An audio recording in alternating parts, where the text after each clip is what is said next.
Tiago 1 e o verso 16. Vou ler novamente, amém? Meus amados irmãos, não se deixem enganar. Fica com a sua Bíblia aberta aí nesse texto em nome de Jesus, amém? Feche seus olhos, ore comigo. Amado Deus, nós oramos a Ti, te agradecendo, Pai, pelo privilégio de poder compartilhar a Tua palavra nessa noite. Pedimos, Espírito Santo, fala conosco, ministra o nosso coração, que cada mente seja levada cativa a Cristo agora, que tudo aqui feito, Senhor, seja para a Tua glória e para o Teu louvor, que todos os corações, olhos e mentes sejam Teus, Pai. Então ministra não somente aquilo que nós queremos ouvir, mas o que precisamos ouvir para estarmos alinhados à Sua palavra. Oramos assim no nome de Jesus, e aquele que crê e concorda, diga amém e amém, Jesus. Amém, queridos? Graças a Deus. Amados, este capítulo da carta de Tiago é um capítulo muito interessante, porque Tiago tenta explicar que Deus, na verdade, é a fonte de todo bem, não a fonte da tentação. Porque aqui, na verdade, alguns homens, alguns judeus estavam defendendo que Deus era o responsável por conta da tentação do homem. Quiser só baixar só um pouquinho, Eric, por favor, pouquinha coisa, amém? Então aqui, querido, dentro desse texto, Tiago talvez tivesse em mente a cultura judaica do Yetzer Hará, que fala a respeito do impulso da tentação. É uma cultura que os judeus, alguns judeus da época seguiam, dizendo que por conta do impulso da tentação, Deus, sendo o criador do mal, ele também era responsável pelo impulso da tentação. Logo então Deus era responsável pela tentação e consequentemente ele tinha parte da culpa por conta do pecado. Aí seria fácil, né? Aí seria tranquilo, né? Eu vou passar a bola para alguém ser culpado no meu lugar. E Tiago, ele refuta essa ideia de maneira direta. Se você está com sua Bíblia aberta, no versículo 13, Tiago escreveu: quando alguém for tentado, jamais deverá dizer, estou sendo tentado por Deus, pois Deus não pode ser tentado pelo mal, e a ninguém tenta. Então Tiago está deixando claro aqui que em vez de acusar Deus pelo mal, o homem deveria assumir a sua responsabilidade pessoal por conta dos seus próprios pecados, amém? E no versículo 14, se você ainda está com a Bíblia aberta aí, ele diz: cada um, porém, é tentado pela própria cobiça, sendo por essa arrastado e seduzido. Se nós formos olhar com um olhar bem clínico nesse texto de Tiago até aqui, nós percebemos que Tiago deixa uma coisa clara: tudo o que acontece na vida do homem é algo de forma pessoal, individual. O indivíduo, a pessoa única, ela é responsável pelos seus atos, pelas suas decisões, e ela deve sim assumir essa responsabilidade por tais atos, por tais decisões, e não podemos culpar a Deus e a ninguém pelas nossas decisões. Não fala aqui de ausência de informação do que é certo e o que é errado. Não há no texto nenhuma linha que fale que aquelas pessoas não tinham uma noção daquilo que era correto, do que se devia fazer, daquilo que era ético, daquilo que era bom ou daquilo que era mal. Pelo contrário, aqui está falando de homens que tinham uma base de instrução para conseguir ter um discernimento entre o certo e o errado. Então, quando erravam, esses erros sim eram debaixo de uma decisão pessoal. E quando nós lemos aqui no versículo 14: cada um, porém, é tentado pela sua própria cobiça, sendo por esta arrastado e seduzido. Aqui, querido, é usado na palavra cobiça a palavra echelpo, que é uma palavra grega que significa arrastar, atrair. Era uma palavra geralmente usada por aqueles que caçavam ou pescavam. Qual que era o sentido dessa frase? Era o sentido de alguém que colocava algo, uma isca, alguma coisa que tirasse aquele animal ou aquele peixe do seu esconderijo, para que ele viesse então e pegasse a isca. E lógico, ele seria a caça abatida, ou a pesca seria então içada pelo anzol. Então o texto ele fala a respeito disso, de um homem que na verdade, ou mulher, que no seu coração deixa se levantar um desejo mau, E quando falamos de coração, precisamos entender que esse coração é a nossa mente, ou seja, aonde nós deixamos muitas vezes algumas ideias surgirem. E como nós temos uma mente muito criativa, nós podemos até criar situações que não existem na nossa mente e permitimos que essa ideia então surja. E quando essa ideia de mal, ela surge, o que acontece, querido? Ela dá luz ao pecado. Porque na verdade o homem sai do campo do seu autodomínio, da onde ele consegue controlar, e ele passa uma linha onde ele começa a permitir que assim os seus desejos instintos passem por cima daquele autocontrole que ele pensava que tinha. Versículo 15 diz assim: então a cobiça tendo engravidado, olha que analogia fantástica, então a cobiça tendo engravidado, dá luz ao pecado. E o pecado, após ter se consumado, ele gera morte. Então, se nós formos entender de maneira muito clara, e o dicionário bíblico comentado de Vivir, que é um comentário espanhol, né, comentário bíblico espanhol fantástico, o escritor ele fala algo interessante, que ele fala que a morte é o produto amadurecido ou terminado do pecado. Fala de uma morte que não é uma morte física, mas fala de uma morte espiritual que separa o homem de Deus. E lógico, pode levar sim a uma morte natural e pode conduzir até uma morte eterna. Amém? Então, quando nós lemos esse versículo, querido, nós passamos a entender que nós não podemos nos deixar enganar, que Deus é culpado pela tentação, que Deus é culpado pelo mal. A grande questão, querido, é que nós não podemos nos deixar enganar por nada. Amém, amados? E é sobre este tema que eu quero falar nessa noite, sobre não se deixar enganar. Amém, amados? Está comigo?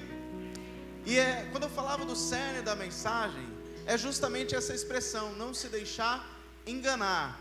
Quando nós lemos no grego, esse não se deixar enganar, vem a palavra grega planal, que significa fazer algo ou alguém se desviar, desviar do caminho reto, se perder, vagar, perambular. Também significa desencaminhar da verdade, ser induzido ao erro, ser desviado do caminho da virtude, ser conduzido a errar ou a cometer pecado. Tudo isso está dentro dessa palavra planal.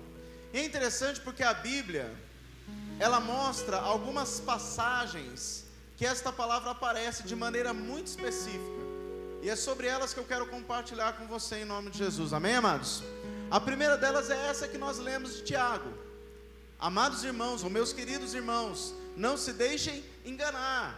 Porque era confortável pensar, olha, Deus é culpado pelo impulso da tentação, então se torna menos pesado para eu se posicionar, eu tomar uma decisão para a minha vida, porque olha, Deus é culpado. Não se deixe enganar, isso não é verdade, amém?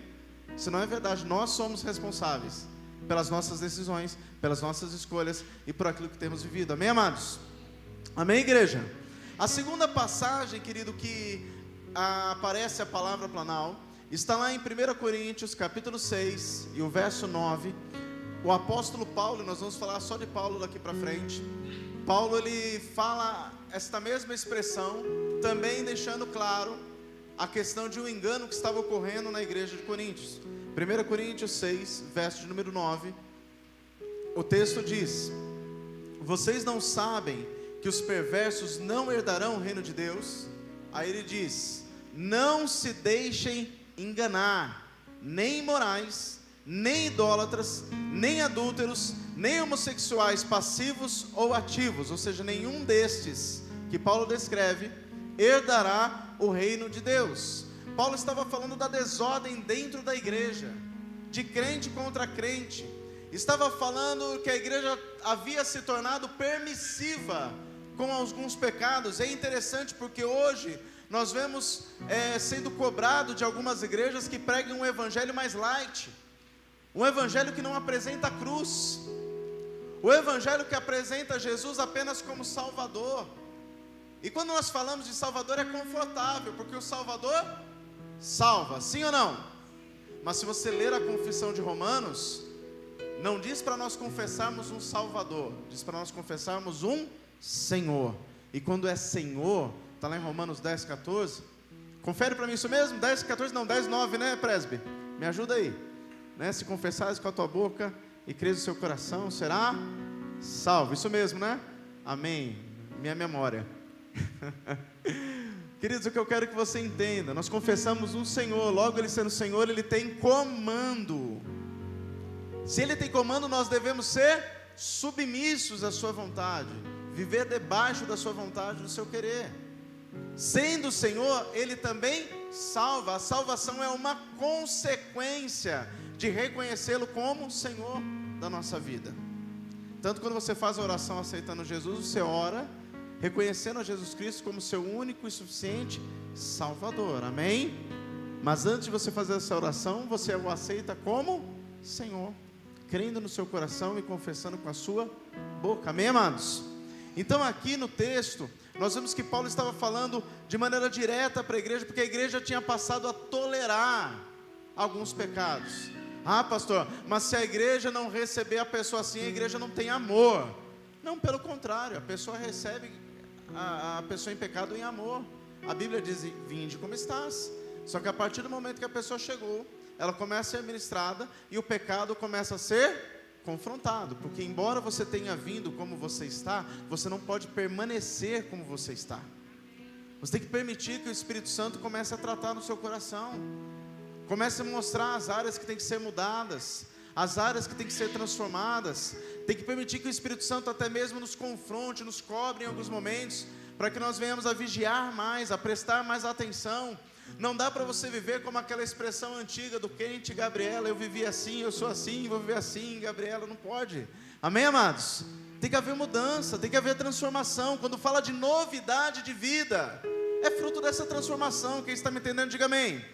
Paulo enfatiza, querido, para a igreja de Coríntios, que o interessante que Deus queria fazer naquele lugar é que eles tivessem um novo viver, uma nova conduta, uma maneira diferente de conduzir a sua vida, não somente como igreja, coletivamente, mas individualmente, sabendo escolher bem aquilo que eles deveriam fazer em cada situação, mas de maneira nenhuma aceitando o pecado. E Paulo afirma isso no versículo 11 de 1 Coríntios, no capítulo 6, no verso 11.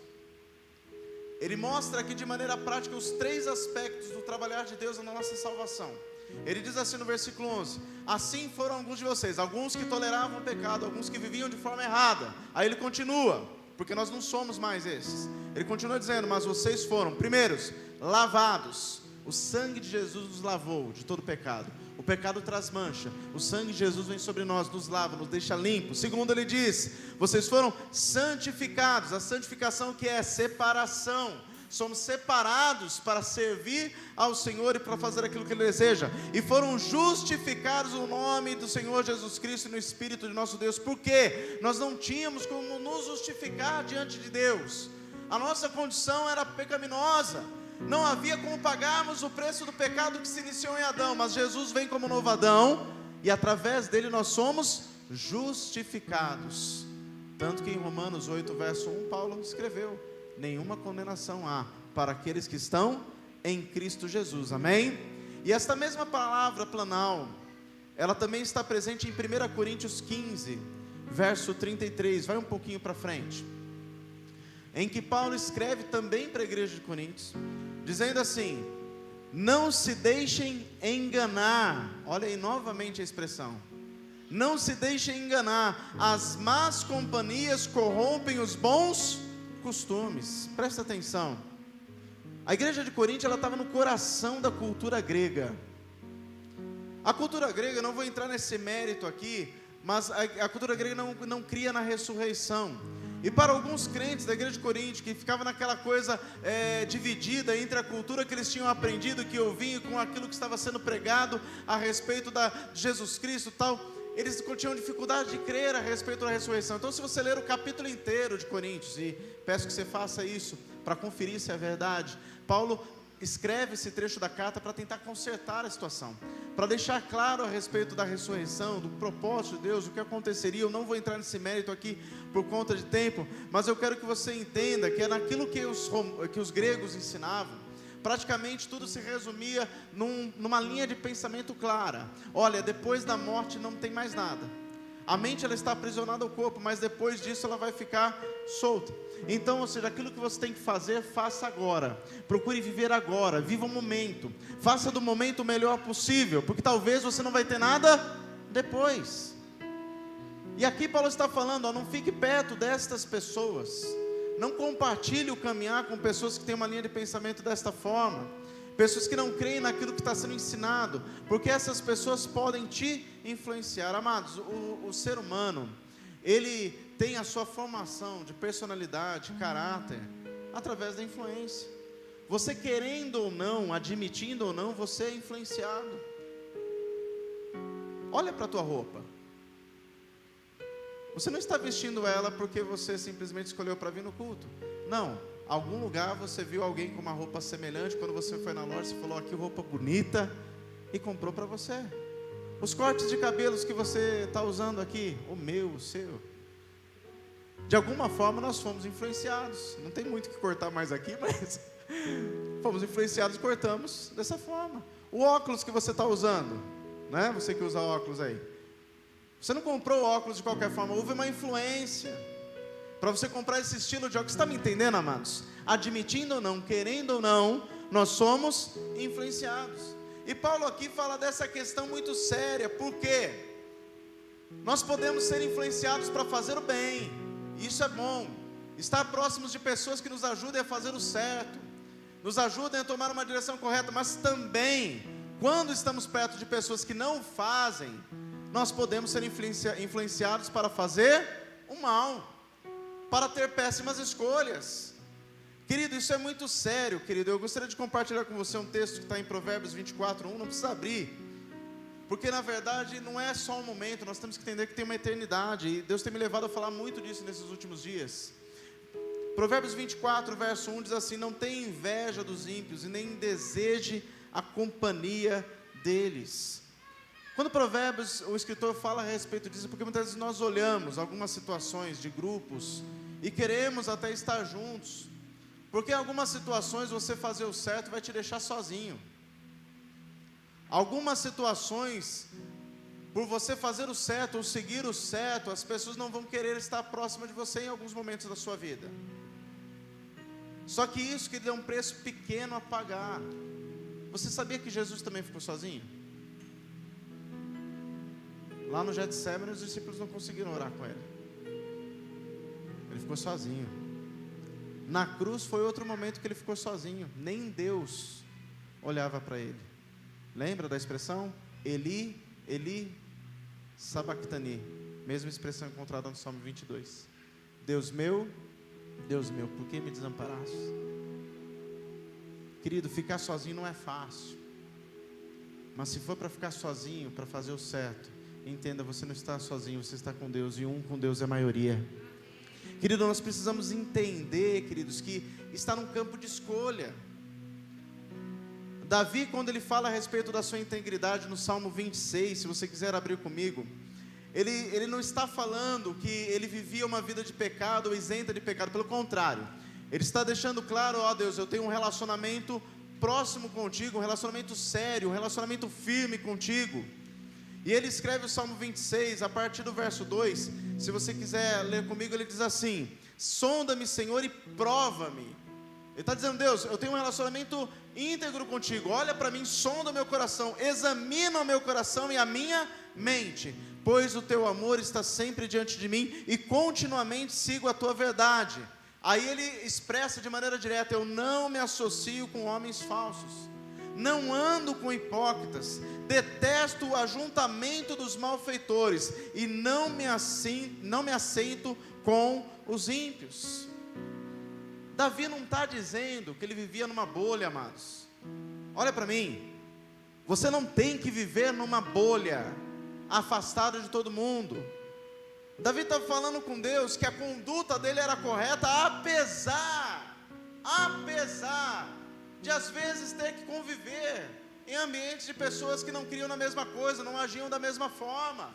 Queridos, presta atenção, existe uma diferença muito grande em você estar com pessoas que fazem o errado e ser uma das pessoas que fazem o errado. Eu vou repetir, que eu acho que você não entendeu. Existe uma diferença muito grande entre você estar com pessoas que fazem algo errado e você ser um daqueles que fazem algo errado. Ah, pastor, mas eu não devo nem estar com quem alguém faz errado. Amado, se for assim, a gente não evangeliza ninguém. Jesus andou no meio de pecadores, pessoas que eram à margem da sociedade, alguns odiados. Lembra quando ele foi na casa de Zaqueu? Zaqueu era amado? Não. Mas o que aconteceu na casa de Zaqueu? Qual foi a declaração de Jesus? Hoje chegou salvação nessa casa. A questão, querido, que Jesus não se tornou publicano por caminhar com o publicano. Jesus não se tornou fariseu por debater com fariseus. A questão é que nós temos que aprender a dosar o tempo que nós ficamos nestas companhias, para que essas companhias então não passem a nos influenciar. Você pode conviver com qualquer tipo de pessoa, mas você tem que dosar o tempo que você tem contato com essa pessoa, até onde essa pessoa ela não causa nenhum mal, e até que ponto você nota que essa pessoa passa a ser tóxica para a sua vida. Amém, amados? Quem está me entendendo, diga amém. E aqui é um ponto interessante, porque nós temos que pensar se estamos sendo influenciados ou não. Então temos que olhar para a nossa vida. Nós não podemos nos deixar enganar, que ter certos relacionamentos não podem nos influenciar. Há divórcios que acontecem por conta das influências. Há guerras que aconteceram por conta de influências. Há crimes passionais. Se você não entender, é assassinato que acontece no meio de família e tal. Chamar o presbiteriano para falar sobre isso aí, que é da área do direito, ou a Vívia, né? Mas o que eu quero dizer para você, queridos, é que muitas dessas coisas acontecem por influência. Quantas pessoas que hoje são dependentes químicas, que começaram pela influência de amigos? Quantas pessoas que hoje são alcoólatras, que começaram por influência de amigos? Agora você já parou para pensar quantas pessoas se libertaram das drogas por conta da influência de pessoas que acreditaram e investiram tempo? Você já parou para pensar quantas pessoas venceram o vício da bebida porque alguém investiu tempo e começou a ser uma boa influência para aquela pessoa? Você já parou para pensar aquela pessoa que odiava o evangelho, que hoje de repente está pregando em cima do púlpito porque alguém encostou e foi uma boa influência para essa vida? A questão, querido, nós aprendemos a dosar. Se uma má influência pode corromper os bons costumes, uma boa influência pode gerar vida. Aí cabe a nós decidir quais as companhias que nós queremos ter. Se eu quero crescer, eu tenho que estar perto de pessoas que me ajudam a crescer, a desenvolver, a amadurecer. Amém, amados? E aquilo que eu aprendo, usar para abençoar aqueles que eu quero influenciar, para que também alcancem aquilo que eu tenho alcançado. Amém, amados? Isso é necessário, amém? Então, que nós possamos, querido, vigiar. E a última coisa que eu quero compartilhar com você, onde aparece a palavra planal também, está lá em Gálatas, capítulo 6. Gálatas, capítulo 6.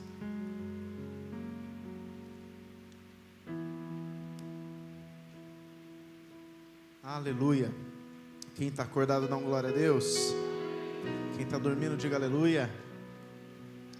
Está todo mundo acordado, ô glória. Bênção. Achou aí? Gálatas, capítulo 6, e o verso de número 7. Texto muito conhecido no crentez popular, né? Paulo escreveu: não se deixem enganar. Olha a mesma expressão aí. De Deus não se zomba, pois o que o homem semear, isto também colherá. Querido, é uma lei da vida que é tão espiritual quanto física. Cada um colhe exatamente aquilo que semeia. Amém? Nós temos o direito, e Deus é justo, que nos permite, no seu amor, escolher o que semeamos. Mas dentro da sua justiça, Ele também nos faz colher exatamente o que plantamos. Amém? E isso ocorre, querido, para o nosso bem. Então cada ação tem que ser bem escolhida e bem pensada. Aí cabe uma pergunta aqui: que tipo de sementes que nós temos semeado? Então não se engane, querido, que você semeando não vai haver colheita. Pode demorar pouco ou muito, a colheita vai acontecer. Se nós pegarmos na natureza, você plantar uma alface, 30 dias você come alface. Se você plantar uma laranjeira, 4 anos você vai chupar suas primeiras laranjas. Mas se você plantar uma guabiroba, vai demorar 25 anos para você colher a primeira. Pastor, nem sei o que é guabiroba. Planta uma, daqui 25 anos você descobre. Amém? Então, queridos, o centro desse texto é esse ponto. Não se deixe enganar. Não se deixe enganar por falsos ensinos. Não se deixe enganar por coisas que amaciam o Evangelho ou tenta deixar mais fácil um caminho que leva para o céu. Porque Jesus já deixou alertado para todos nós que a porta que chega até lá é estreita. Amém? Deus não trabalha com atalhos, Deus trabalha com caminho. Jesus declarou que Ele é o caminho, a verdade e a vida. Ninguém vai ao Pai a não ser por Ele. E para encerrar, querido, eu quero que você abra comigo em 1 Reis, capítulo 13. Essa eu quero que você abra comigo, porque senão você não vai entender muito bem. E eu vou encerrar aqui, prometo. Coisa rápida, mais uns 30 minutos a gente acaba. Amém? O pastor está animado hoje, hein, Alex? Primeiro livro de Reis, capítulo 13.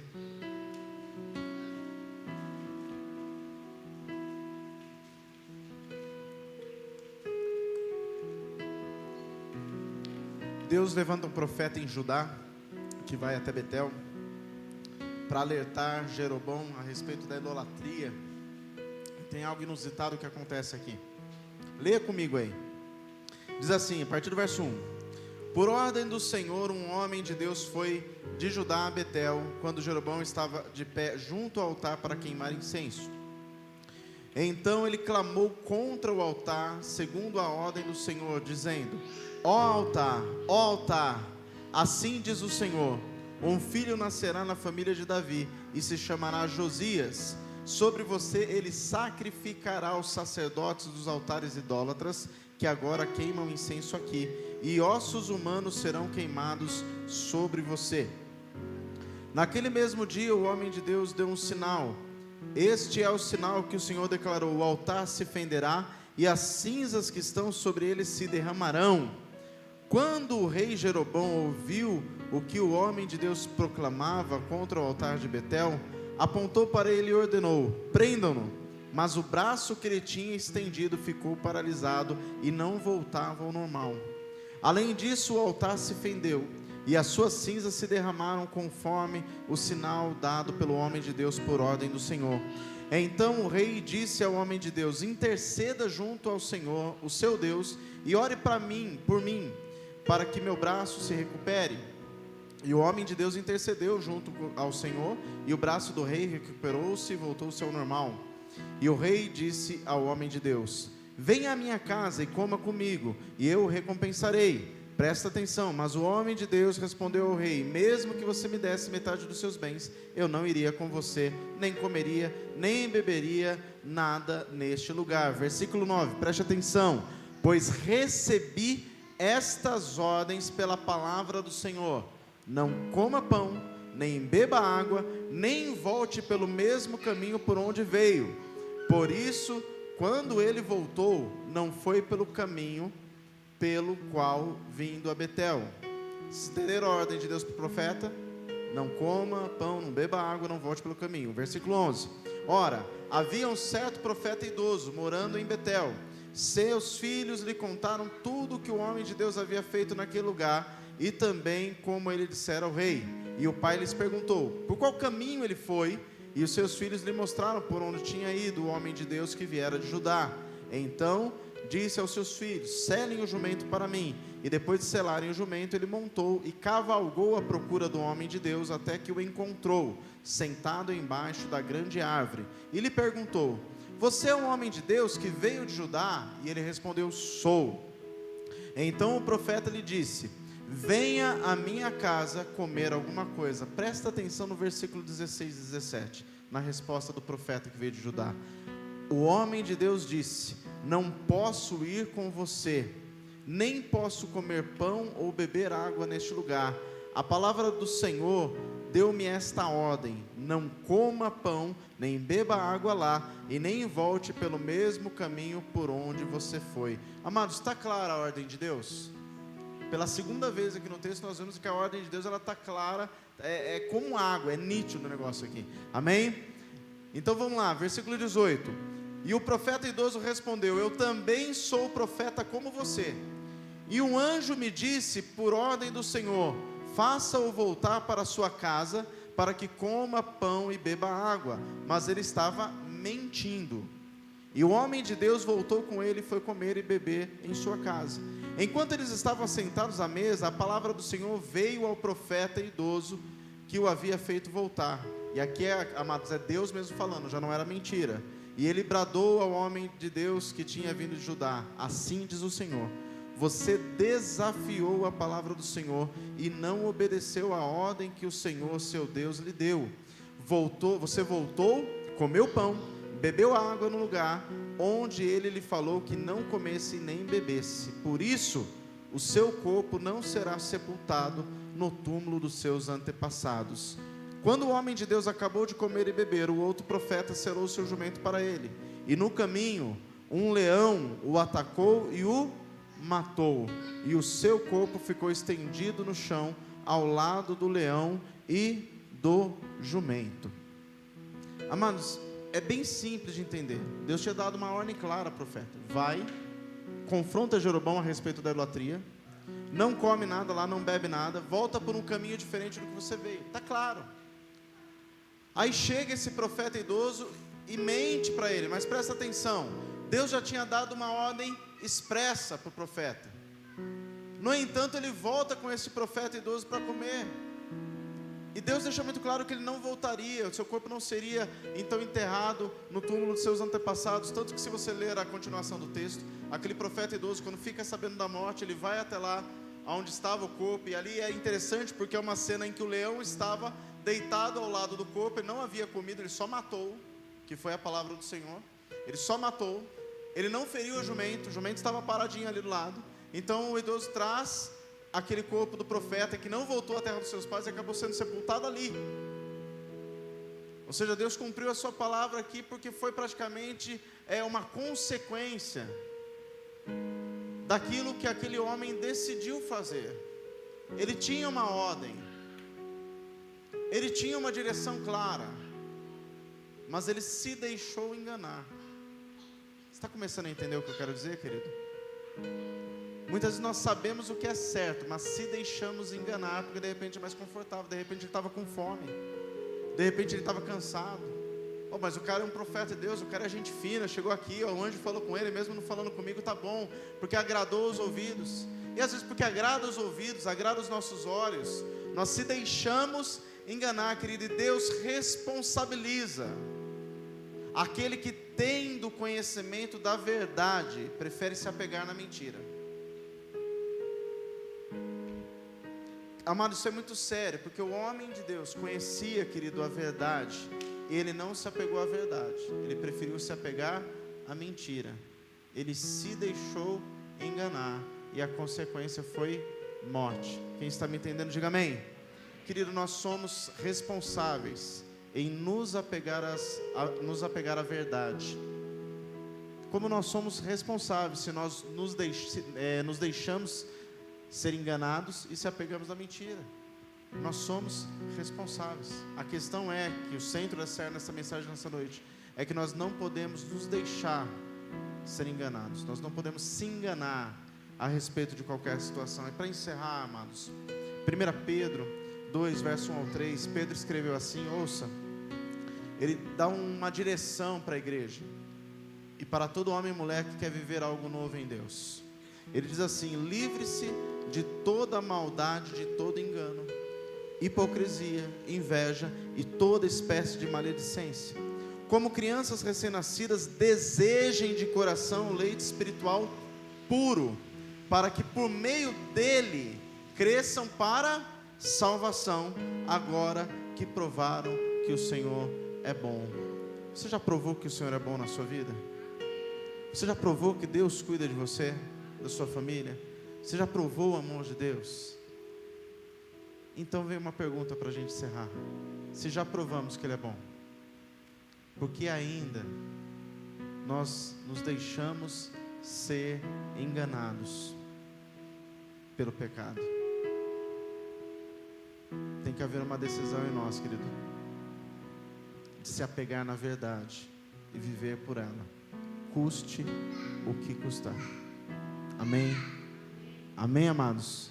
Então não se deixe enganar, nem pelas mentiras, nem pelas fábulas, nem pelas oportunidades, nem pelas portas abertas, porque, amados, presta atenção, nem todas as portas abertas são portas abertas por Deus. Ouça isso que o Espírito Santo ministra ao meu coração e ao seu nessa noite. Nem todas as portas abertas são portas de Deus para a sua vida. Peça confirmação, clame para que Deus te dê discernimento. Não se deixe enganar. Por mais que agrade seus olhos, por mais que agrade seus ouvidos, por mais que seja legal estar junto, nem que seja para ficar sozinho, para agradar a Ele, para viver para Ele, prefira estar só.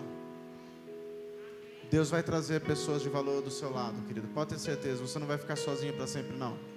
Vai ser só um período de aprendizado. Mas não se deixe enganar, querido. Não se deixe enganar, amém? Feche seus olhos. Quero orar contigo nessa noite. Eu queria orar por você. Eu gostaria que toda a igreja ficasse com seus olhos fechados. Em nome de Jesus. Obrigado, minha irmã. Eu quero te dar a oportunidade para diante de Deus você ter um momento de conserto. Se porventura você se deixou enganar. E quando eu falo assim, se deixou enganar, é porque você estava consciente do que estava fazendo. Embora te agradasse os ouvidos, te agradasse os olhos, embora fosse satisfatório, te trouxesse alguma coisa ali que realmente trouxesse satisfação para você, você sabia que não era o certo, você sabia que você não devia, você sabia que você não devia fazer, não devia pegar, não devia ceder, você sabia que você estava colocando muita coisa em risco, estaria jogando muita coisa fora, mas mesmo assim você decidiu por essa direção, você se deixou enganar, querido. E aqui o que a palavra de Deus, querido, está nos confrontando, não para derramar peso ou jugo sobre nós, mas para nos dar a oportunidade de conserto, para nos dar a oportunidade de viver algo novo, querido. Então, eu quero orar por você que entendeu isso, mas que nessa noite quer diante de Deus falar: Deus, eu quero viver algo novo no Senhor. Eu quero me apegar na verdade, eu não quero mais caminhar, eu tive prejuízos. E eu não quero mais isso para a minha vida, eu não quero isso mais para a minha família. Então, querido, se você entende isso aí no seu lugar, peço para os obreiros até apagarem aqui as luzes da igreja, liga para nos refletores, para que você fique mais à vontade. Ninguém está aqui para olhar para você, para ficar vendo. Quem está levantando a mão é você e Deus. Obrigado, querido. Se você entende isso onde você está, querido, em nome de Jesus, levante sua mão, eu quero orar por você. Você que se posiciona dessa forma, diante do Senhor. E eu não vou ficar aqui insistindo, querido, porque a palavra já foi pregada. Você tem que entender que é eu quero ou eu não quero. Eu abro mão ou eu não abro. Eu se deixo enganar, me apego na mentira, ou agora eu vou me apegar na verdade. Não tenho meio termo, querido. Eu quero orar por você em nome de Jesus. Ele é um Deus de aliança, Ele é um Deus de promessa, como cantamos. Ele não mente. Amado Deus, eu oro a Ti, Senhor, a favor de cada uma dessas mãos que estão levantadas nessa noite. A Tua palavra, Deus, nunca volta vazia, ela sempre encontra o coração que precisa. E nessa noite diante do Senhor, ó Pai, nós não estamos aqui, ó Deus, para falar a respeito do que cometemos, porque eu creio que cada um já está confessando diante do Senhor com as suas palavras neste momento. Mesmo o Senhor já sabendo de cada ato, sabendo de cada situação, nós estamos confessando os nossos erros diante do Senhor. Erros que foram cometidos, ó Pai, pela cobiça dos olhos. Erros que foram cometidos porque nós pensamos que talvez que haveria alguma vantagem nisso.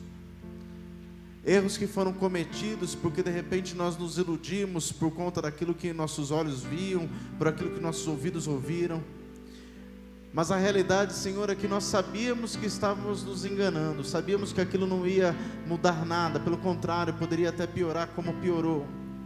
E nessa noite, Pai, nós diante do Senhor, nós estamos aqui, Pai, se posicionando para nos apegarmos a partir de agora na verdade e abrirmos mão da mentira que muitas vezes foi o lastro para a nossa caminhada, fazendo com que viéssemos então a viver de aparência, fazendo com que muitas vezes nós estivéssemos bonitos perante o espelho, mas exatamente sendo como Jesus descreveu os fariseus, como sepulcro caiado, onde havia beleza por fora, mas apenas podridão por dentro. Deus, nós oramos porque nós não queremos ser assim, nós queremos ter, ó Pai amado, dentro de nós, a beleza que é daqueles que servem a Cristo. E cada uma dessas mãos levantadas, ó Pai amado, está declarando isso nessa noite. São pessoas que não querem mais caminhar, ó Pai amado, exalando o odor do pecado, mas são homens e mulheres que querem exalar o bom perfume de Cristo. E nós oramos para que essa essência então seja mudada, para que em nome de Jesus,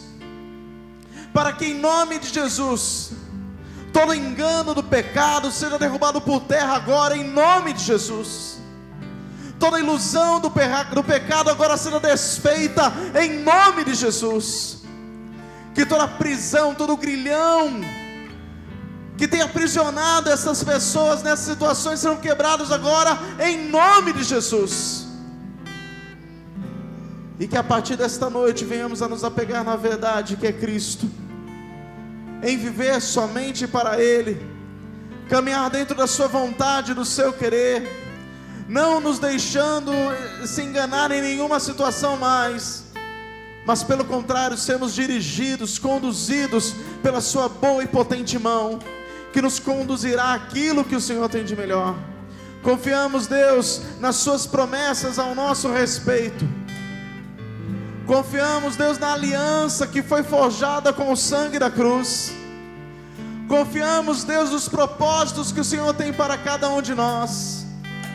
Então, Deus, fortalece os teus filhos para que vençam os desejos do seu coração, para que não permitam que a maldade surja em sua mente, mas ao primeiro sinal, eles se acheguem aos seus pés, e o Senhor os fortaleça. Que teu Espírito Santo os capacite, que teus anjos de guerra os guardem, que teu doce Espírito Santo molde os seus interiores, ó Pai amado, segundo o teu querer e a tua vontade. Espírito Santo, te convidamos para fazer morada nessas vidas. Espírito Santo, te convidamos para trabalhar nestas vidas em nome de Jesus, para mudar aquilo que tem que ser mudado. Mexe nessa vida, transforma, muda, restaura, que não sejam as mesmas, mas que andem em novidade de vida. Oramos assim no nome de Jesus, oramos assim no nome de Jesus, crendo, Senhor, na tua ação sobre cada uma dessas vidas. E aquele que crê e concorda, diga amém.